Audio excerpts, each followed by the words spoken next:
Alright, so we've been covering MoP Remix probably since the very beginning, since it ever started and all that stuff, and we've had a lot of things to talk about, a lot of likes and dislikes, but here's something that's just gonna break everything down for you at the end game level of MoP Remix. Basically, if you're wanting to get all of the bronze in order to get every single cosmetic in the game, or in Miss Pandaria, you can definitely do that. Now, it's going to take some grinding, and if you're okay with that, then this might be your thing. But if you don't like the grind, then you're going to have a really rough time doing all of this. So here's what I found. On Wowhead, they have a checklist that you can follow if you're not really sure where to go to get all of your bronze. And this is a really good thing to follow if you're just looking to get all of your bronze and kind of like do your dailies every single day. So if we take a look here, the first things that you're going to do when you go to any of the bazaars, you're going to get the 3 daily quests. This is looking for more group, which you have to defeat 2 raid bosses, looking for group, which is defeating 3 dungeon bosses, and then a fresh scene, which is complete a scenario. Now, you don't have to do the LFR to defeat the 2 raid bosses. You can actually do this on normal or heroic and still get the quest completed. But basically, Wowhead is saying first you pick up the 3 dailies, and then you want to queue up for dungeons and scenarios. Whether it's heroic or normal, you get those done, and then you flip-flop and do the other one that you haven't done already. So for example, you do your normal dungeon, you do your normal scenario, and then you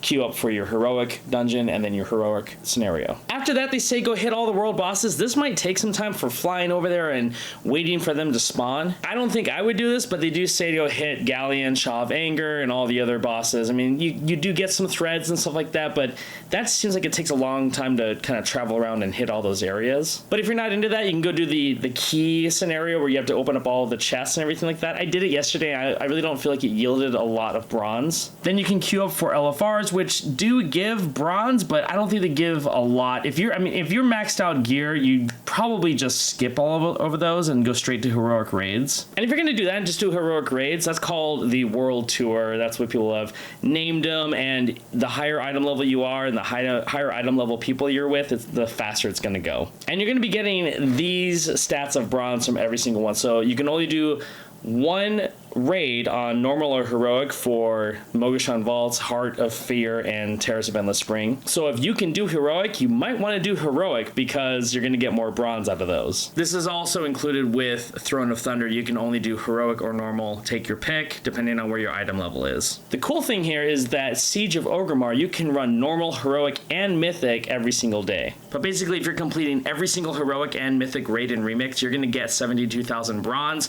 and you can do that every single day. And if you guys wanted to know how much bronze is going to cost to get every single cosmetic that's up for sale, I found this on Method, and it's saying 1,065,500. I think it's more than that. I could be wrong, but let me know what you guys have found. This is saying like that's the number, like without getting the heirlooms, which cost 22 bones of Manoroth as well, and like 88,000 bronze. I'm sure it's like higher, like more like 1,100,000 something.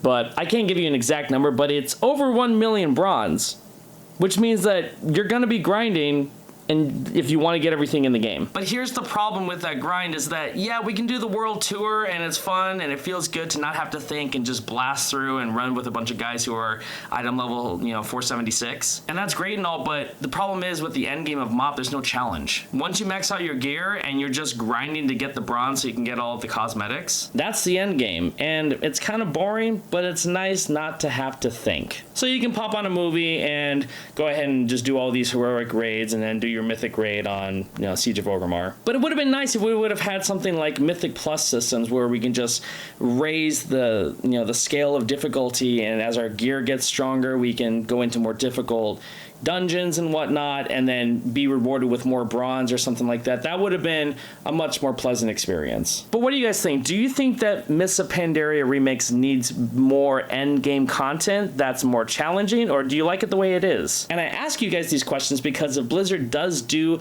a remix edition again with some other expansion, I want them to fix a lot of the things that we've been talking about and make it a much more pleasant experience for players. Anyways, let me know what you guys think in the comments down below, and if you guys want to come chat a little bit more over on Discord, go ahead and check out my Discord link in the description down below as well. And also don't forget to check me out on Twitch, where I do a lot of gym content and stream my gym workouts in the morning. We have a really good time over there. Like this video and subscribe to the channel, as we'll be covering more MoP Remix and also breaking into the War Within expansion here pretty soon. And I'll see you guys next time in Azeroth. Take care.